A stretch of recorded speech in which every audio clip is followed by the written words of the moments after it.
This is a fuel tank replacement on the Kubota L4200. Remove the hood and the side engine compartment panels. Fuel tank's metal. It's up here at the front. It's got this bracket over it. I've done this before, and the easiest way I've decided was to cut the bracket off. I use a angle grinder with a cutting wheel.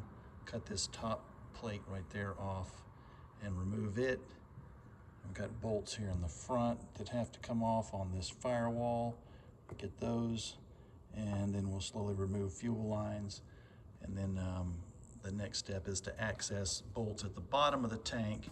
And for that, I come in under the steering wheel, but on the driver's side by the clutch pedal.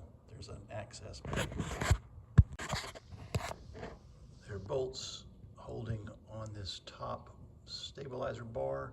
Those you access from behind the dashboard, and you just got to loosen these up top, and then there's some Phillips screws on each side that you'll remove, and then there's one or two down below that you have to remove, and then the dashboard comes up. Once you get the dashboard pulled away, you got to reach in and take off the tachometer cable, because it passes through the center of the fuel tank down here. So you got to get that out before you can remove the fuel tank. There's two bolts on the bottom of the fuel tank that you access underneath the steering column through this little panel. Now they're 12mm socket, and it's just a slow one-click turn. There's not much room. There's other nuts in there. You don't want to get those larger nuts. You want to make sure you're on a 12mm bolt head. After I get my bottom bolts done, I'm going to take two out that are up here at the top, retaining bolts for the fuel tank. And you access those behind that dashboard that you removed. And again, it's a 12mm socket. Once you get the bolts out, there's spacers in here. Be sure not to lose those. And then I found it best to cut it right here with angle grinder and a cutoff wheel. Make a nice clean cut across the top, and then you can wiggle the tank and remove it. I'll do this on both sides. I'll also cut over here on this side. You're tempted, or I was tempted at first, to remove these bolts down here to release this arm, but that doesn't do anything because this bracket is bolted to the transmission underneath. So the easiest way I've decided, cut it on both sides, remove this piece, and then weld it back in.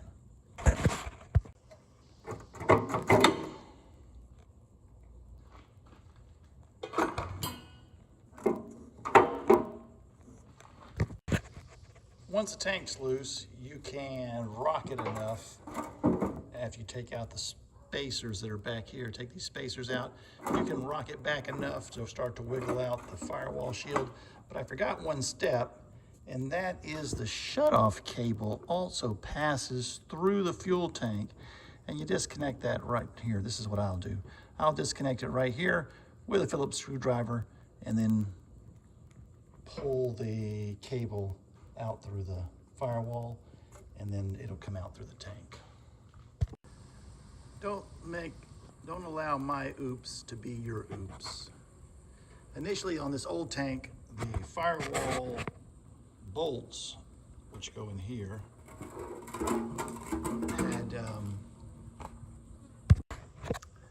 the new tank also came with new rubber grommets. They've got a cutout on the back side, and they snap on right there. Also has a new firewall, so we're going to get ready to install that. I've got my shutoff cable passed through the tank. I'll have to pass it through the firewall and then sneak that firewall back down in here, and then we'll be ready to start bolt up again. As you reinstall the tank, do the bolts down here at the bottom first. Then reinstall your spacers and the long bolts that come in through the dashboard and start them into this plate. Once they're started, then weld your plate back together, and I'm sure you're a better welder than I am. The one piece of advice I can give you is keep a 5-gallon bucket of water half full, very handy. Ask me why in the comments.